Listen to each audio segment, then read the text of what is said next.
Have you ever wondered why, over a decade later, we're still talking about The Dark Knight? It's not just another superhero movie, it's a cinematic landmark that redefined what a comic book film could be, and at the heart of its chaotic brilliance is one character, the Joker. Today, we are diving deep into Christopher Nolan's masterpiece to understand how Heath Ledger's Joker didn't just steal the show, he changed cinema forever. Let's rewind to the opening scene, a bank heist in broad daylight. This isn't your typical comic book opening with flashy special effects. Nolan drops us right into the middle of a gritty, realistic crime. The crew, all wearing clown masks, executes their plan with chilling precision. What's brilliant here is the sound design. There's no epic musical score telling you how to feel. All you hear are muffled voices, the sharp crack of gunfire, and the squeal of tires. It's raw, it's tense, and it immediately sets a tone of grounded realism. We don't see the Joker's face yet, but his philosophy is already at work. He has his men eliminate each other one by one, a perfect, brutal illustration of his belief in chaos and self-interest. When the school bus pulls away and the final mask comes off, we get our first look at the agent of chaos himself. That first, haunting smile tells us everything we need to know. This isn't a villain who wants money, he wants to watch the world burn. This opening sequence was a statement. It told audiences to forget everything they knew about superhero movies. This was going to be different. Contrast this gritty realism with our first proper look at Batman. He's perched on a skyscraper overlooking the sprawling, corrupt city of Gotham. The shot is iconic, a sea of dark blue and black, punctuated by the cold, distant city lights. Batman isn't just a man in a suit. He's a symbol. He is order, a silent guardian watching over a city drowning in chaos. This visual language is crucial. Nolan establishes a clear dichotomy. The Joker operates in the bright, harsh light of day, bringing his chaos into the open, while Batman lives in the shadows, a creature of the night fighting a lonely war. This isn't just a cool hero shot, it's a visual representation of the film's central theme, order versus chaos, justice versus anarchy. Batman is the immovable object, the city's last hope for structure and rules, but he is about to meet an unstoppable force that doesn't play by any rules at all. This sets the stage for a conflict that is less about physical strength and more about a battle for the very soul of Gotham, and that battle comes to a head in the interrogation room.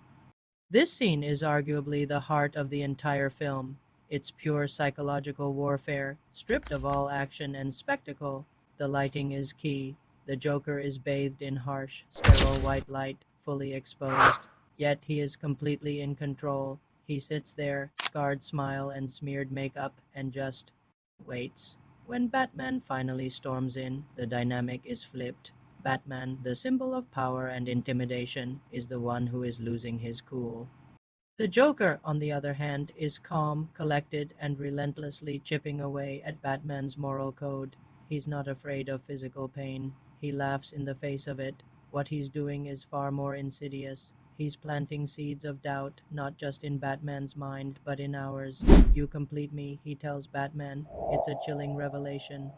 The Joker sees himself and Batman as two sides of the same coin, inseparable parts of an absurd cosmic joke. He's not just a criminal. He's a philosopher of chaos, and in this room he proves that his ideas are just as powerful as Batman's fists. This scene elevated the villain from a simple antagonist to a complex ideological opponent, forcing the hero and the audience to confront uncomfortable truths about morality and human nature. If the interrogation scene was about psychological chaos, the hospital explosion is its physical manifestation. The imagery is unforgettable. The Joker, dressed in a ridiculously unfitting nurse's uniform, walks away from Gotham General Hospital. He fiddles with a faulty detonator, and for a moment the chaos he's trying to create is delayed. That small, almost comedic moment makes what happens next even more terrifying. The hospital erupts in a massive fireball behind him, and he doesn't even flinch. He just calmly gets on a bus and disappears into the city. This isn't a villain gloating on a rooftop. This is chaos personified. The nurse's uniform is a perfect touch of dark humor, a mockery of healing and care as he destroys a place of sanctuary. He's not just causing destruction, He's dismantling the very symbols of societal order. He's proving that everything hospitals, plans, people's sense of safety is fragile and can be blown away in an instant. This scene shows that the Joker's threat isn't just about violence. It's about his ability to systematically unravel the fabric of society, leaving nothing but fear and anarchy in its wake. He's not just a man, he's a force of nature, and this leads us to the film's tragic, powerful conclusion. After the Joker has corrupted Gotham's White Knight, Harvey Dent, Batman is forced to take the fall for Dent's crimes to preserve the hope he represented. The final scene shows Batman, now a fugitive, running into the darkness as Commissioner Gordon delivers his now famous monologue, because he's the hero Gotham deserves, but not the one it needs right now, so we'll hunt him, because he can take it, because he's not our hero, he's a silent guardian, a watchful protector, a dark knight. This ending is anything but a triumphant hero moment.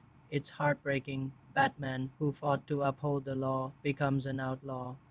He sacrifices his own reputation to save the city's soul. This is the ultimate expression of the film's exploration of duality. You either die a hero, like Harvey Dent was supposed to, or you live long enough to see yourself become the villain, which is the burden Batman chooses to carry. The Joker may have been captured, but in a way he won. He proved that even the best of us can be broken.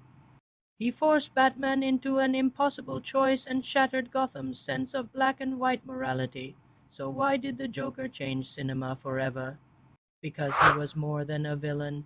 He was an idea. Heath Ledger's Oscar-winning performance gave us a character who wasn't driven by money, power, or revenge. He was a nihilistic force of nature whose only goal was to prove a point, that deep down, everyone is as ugly as he is. The Dark Knight used the framework of a superhero movie to ask profound questions about order, chaos, and the thin line that separates them.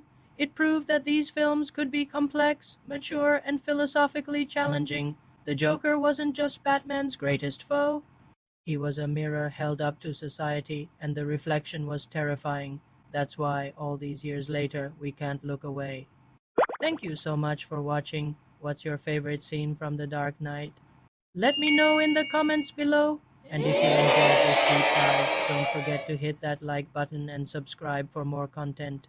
It really helps the channel out. See you in the next one.